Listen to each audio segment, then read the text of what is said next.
xibaar yu wér te wóor ca tàng-tàng ba abonnez-vous pour ngeen di mën di jot suñuy vidéo.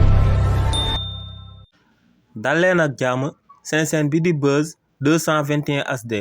kii di Clédor Sène di njiitalu mouvement bi di Clair Vision ginnaaw ba waa RTS tàllalee akub micro Abdoul Mbow ngir mu daal di àddu jëmale ko ci rapport yi nga xam ne moom la Cour des comptes daal di amal ci réew mi di Sénégal kooku di Abdoul Mbow dafa jaare woon foofee daal di évoqué coowal Ousmane Sonko ak Adji Sarr daal di wax lu ñaaw jëmale ko ci jëmm Ousmane Sonko li ni mel nag juróon na polémique ci réseaux sociaux yi ndax Sénégal yu bëri dañoo wax que ne bu njëkk ba opposition bi amul woon sax accès ci RTS waxuma la ak opposant daal di am accès ci RTS ba noppi di yëkkati ay kàddu yu ñaaw di ko daal di jébbal ci kaw premier ministre si li ni mel nag kii di Clédor Sène yëkkati na ay kàddu daal di àddu daal di xamal Sénégal yi lu sababoon Abdoul Mbow dem ba RTS dafa yëkkati kàddu yu ñagas yooyee kii di Clédor Sène ne waa opposition bi actuellement boo leen gisee ñuy wax ñu ëpp ci ñoom ay dérive la ñuy daal di wax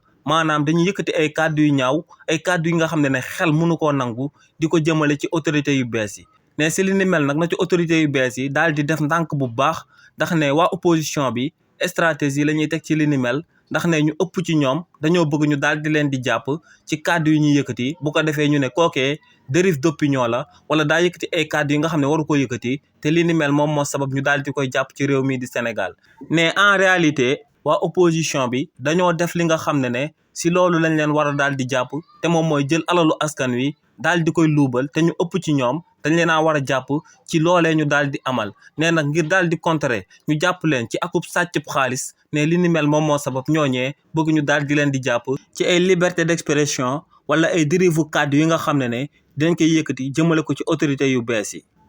xibaar yu wér te wóor ca tàng-tàng ba abonnez-vous pour ngeen di mën di jot suñuy vidéo.